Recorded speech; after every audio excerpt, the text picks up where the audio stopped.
Tere taas minu poolt, mina olen Mari-Kai Karilaid ettevõttest PDA Consulting ja oleme siis üks partneritest, kes digimentorluse teenust ellu viib.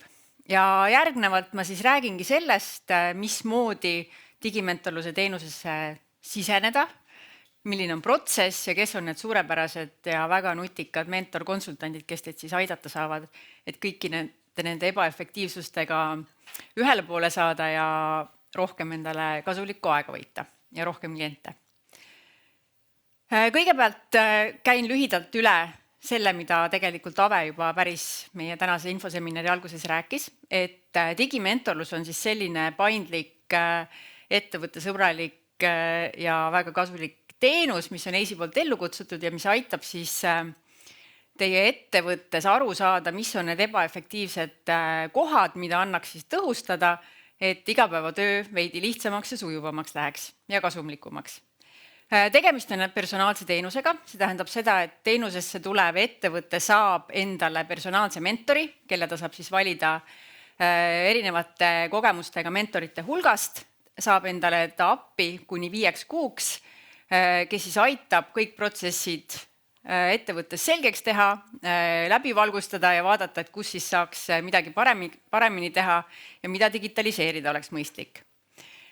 Valmib teenuse tulemusena 3-aastane digitaliseerimise teekaart, mida siis 3 aasta jooksul on mõistlik teha, mis järjekorras, mis on kõige kriitilisemad, mis on võib-olla vähem kriitilisemad osad ja loomulikult oluline on siin juures ka öelda seda, et see teenus kestab nüüd, on juba avatud, seda saab kasutada ettevõttele sobilikul ajal, nii et vaadates siis kalendrisse, vaadates oma aegasid ressursse, saab ettevõte siis igal hetkel otsustada, millal ta siia teenusesse siseneb. Ehk siis ta on väga siis taotleja sõbralik. Räägin nüüd üle ka need sihtgrupid või need võimalikud taotlejad, kes siia teenusesse võivad tulla nii turismisektoris kui ka loomesektoris. Alustame siis turismiettevõtetest.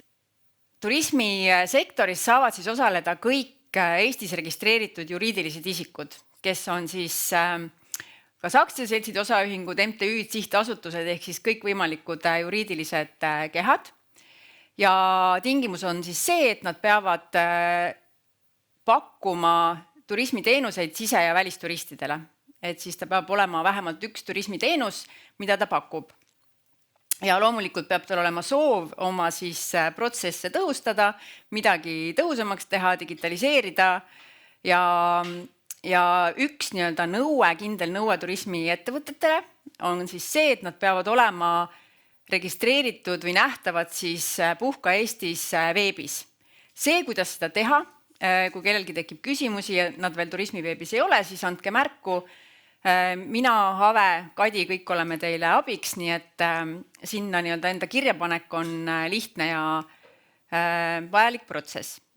Olen toonud ka välja siis ettevõtete tüübid, kes siis turismiettevõtete alla kuuluvad. Nad on siis majutus- ja toitlustusteenuste pakkujad, spa, taastusraviteenused, konverents, reisiettevõtjad, giiditeenused, meelelahutusteenused, sealhulgas siis muuseumid, atraktsioonid, teemapargid, kultuuri- spordisündmused ja aktiivse puhkuse ja rekreatsiooniteenused. Kui tekib küsimusi, kas ettevõtte sobitub programmi, jällegi pange meil teele või tõstke telefon kõrva äärde ja helistage meile, kontaktid annan teile hiljem. Räägime ka siis loomesektorist. Loomesektor samamoodi väga lai, nagu Kadi ka juba eelnevalt rääkis. Siin on aga üks erisus, ehk siis, et loomesektori ettevõtetest sobivad vaid juriidilised isikud, kes on siis mikro-, väike- keskmise suurusega ettevõtted, ehk siis aktsiaseltsid ja osaühingud. Kui te olete sihtasutus või MTÜ, siis paraku loomesektori digimentorluse teenuse alla teid paigutada ei saa, nii et peab leidma teisi võimalusi. Ja kui me räägime tegevusaladest, siis kõige parem igal ajahetkel on kontrollida neid tegevusalasid Kultuuriministeeriumi lehel. See link on toodud ka teenuse lehele, mille ma hiljem ka siis ekraanile panen, aga kõik, kes siis kuuluvad siin slaidil toodud ettevõtete alla, on nad siis otseselt loomesektori esindajad või siis sidustegevusaladel, et siis olete siia teenusesse igati oodatud. Ja olles ka varasemalt töötanud nii turismi kui ka loomesektori ettevõtetega, saab öelda, et kindlasti on kõikidel kohti, kus oma tegevust veidi efektiivsemaks ja tõhusamaks muuta ja digitaalseid töövahendeid siis juurde tuua. Mõlemad sektorit iseloomustab siis taotlemisel 3 tingimust. Ehk siis need on need 3 tingimust, millest 2 peavad kõik loomesektori ja turismisektori ettevõtted, kes siia programmi ja teenusesse tulevad, vastama. Ja need 3 tingimust, millest 2 peavad siis olema täidetud, on see, et 2 eelmise majandusaasta keskmine müügitulu on vähemalt 50 000 eurot aastas. Keskmine töötajate arv 2 eelmisel majandusaastal on vähemalt 3 töötajat ja ettevõte on tegutsenud vähemalt 24 kuud. Ja see 24 kuud siis vaadatakse äriregistri andmete põhjal, et millal on siis organisatsioon ettevõtte registreeritud. Ja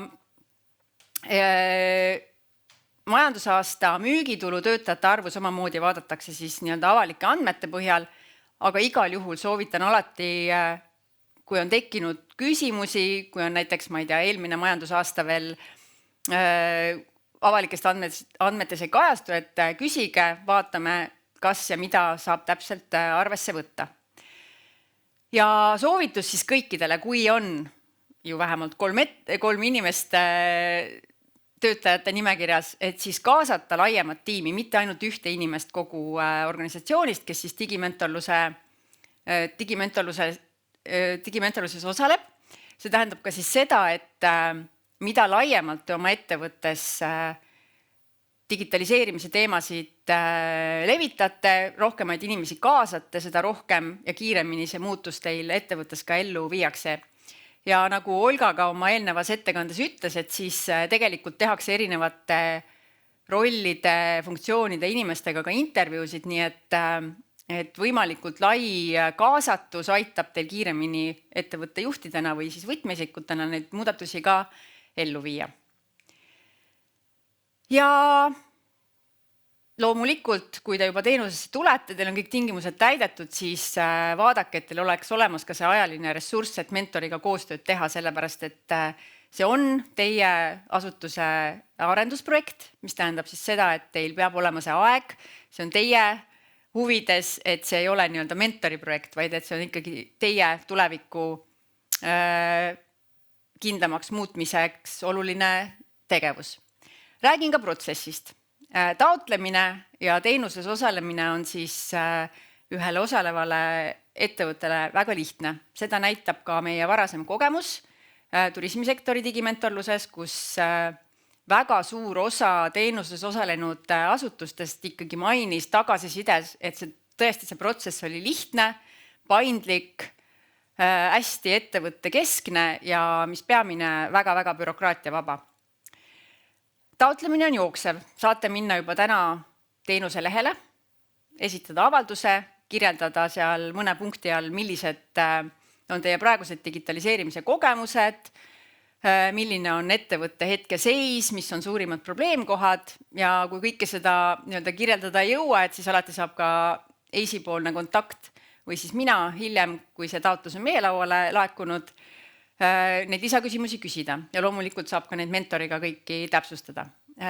Mentorluse maht, mida siis teenuse raames rahastatakse, on 30–100 tundi ja see tundide maht sõltub siis väga palju sellest, kui suur on teie ettevõte, palju teil on töötajaid, mis on käive, kui palju teil on protsesse ja samuti ka seda, et milline on teie ettevõtte võimekus ka antud hetkel oma osaluse tasumiseks.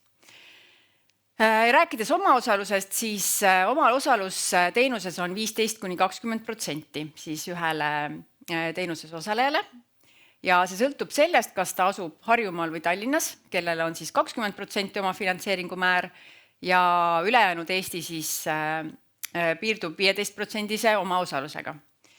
Ja vaadatakse seda ettevõtte asukohta siis äriregistri registreeringu põhjal, mitte see, kus tema päris asukoht siis on. Et kui teil on näiteks, ma ei tea, Otepääl paiknev majutusasutus, mille registreerimise aadress on Tallinna Harjumaa, et siis peate arvestama selle oma finantseeringu määraga Tallinna põhjal. Ja arvestada tuleb ka siis seda, et ülejäänud osale, mis on siis 85 või 80%, arvestatakse siis vähese tähtsusega abi. Protsessist. Protsess, nagu ma ütlesin, on lihtne. Esitate avalduse EIS-ile teenuse leheküljel. Seal on olemas juba nii loomeettevõtete kui turismiettevõtete avalduse esitamise vorm. See laekub siis EIS-i, kes vaatab üle, kontrollib, kas teil on piisavalt VTA jääki, ega teil ei ole maksuvõlgnevust ja kas teie ettevõte sobitub siis vastavalt kas loomeettevõtte või siis turismiettevõtte kategooriasse. Kui kõik on korras, siis tuleb digimentorlus@pda ehk siis minu meiliaadressile kiri ja saamegi siis hakata edasi vaatama, kes saab olema selle ettevõtte mentor. Te saate valida mentori juba avalduse esitades. On olemas kõikide mentorite kirjeldused EIS-i kodulehel. Te saate vaadata need üle, küsida võib-olla isegi nõu, siis kas meie käest või EIS-i kontaktisikutelt, et siis, ja kui te ei tea, keda te sooviksite, siis saab ka selle lahtri tühjaks jätta. Probleemi pole, leiame mentori. Seejärel vaatame avalduse läbi, arutame siis ka veel mentoriga, küsime täpsustavaid küsimusi ja kui mentorid soovitavat ei ole kirja pandud, siis vaatame, kes oleks teile kõige sobilikum, kellel on ajalist ressurssi ja saaks teid mentordama tulla. Seejärel viime me siis kokku mentori ja ettevõtte oma vahel ja töö võibki tegelikult peale hakata. Ja see kõik võtab aega, nagu elu on näidanud, kuskil maksimaalselt nädal või 2, olenevalt sellelt, kas on vaja midagi täpsustada ja kuidas on ka mentorite ajagraafik, keda soovitakse kaasata. Peale mentori ja mentee omavahelist kokkuviimist toimub siis esmane kohtumine, kus selgitatakse siis välja mentori ja ettevõtte vahel, mis on see täpne mentorluse maht, mida soovitakse. Ettevõte küll paneb esialgu oma avalduses kirja, milline on see eeldatav soovitav mentorluse maht, aga kui ikkagi selgub, et mõistlik on neid tunde vähendada, sest tööd nii palju ei ole või siis vastupidi kuni 100 tunni piires siis mahtu suurendada, et siis seda kõike saab mentoriga juba läbi arutada siis avakohtumisel. Ja saabki tööle hakata, lepite kokku ajaplaani, milline on siis kohtumiste sagedus, millised on ühe ja teise osapoole rollid ja alates siis 5 kuu jooksul sellest, kui laekus taotlus, tuleb teil siis see digimentorlus ka läbi viia. Ja nagu ütlesin, arvestada tuleb siis teil oma ajaressursiga, oma võtmeisikute ajaressursiga ja planeerida siis kõik see 5 kuud või kuni 5 kuud ilusti ette, et mentorluse aja raamistikus ellu viia. Kui mentoriga töö käib, siis paralleelselt teeme teiega ka lühikese sellise kokkuleppe, kus on fikseeritud kõiksugused rahalised kohustused, samamoodi ka siis tähtajad ja esitatakse teile siis EIS-i poolt ka oma osaluse arve, mis on siis vastavalt teie poolt soovitud mentortundide mahule, olgu ta siis 30, 50, 60 või rohkem tunde, et esimene arve, mis teile laekub, on alati 30 tunni eest ja lõplik oma osaluse suurus ja siis arve esitatakse teile digimentorluse lõpus, mis tähendab seda, et kui te näiteks olete leppinud kokku, et mentorluse maht on 50 tundi ja teil tekib vajadus näiteks selle 5 kuu jooksul 10 lisatundi võtta, siis see võimalus on teil põhjendatud juhtudel olemas. Selle küsimine on lihtne, tuleb põhjendada ja saate siis sujuvalt ka oma mentorluse mahtu suurendada. Kui juhtub, et mentorluse maht jääb väiksemaks kui see, mis teil on lepingus ja mida te mentoriga kokku leppisite, siis ka see on täiesti lubatud.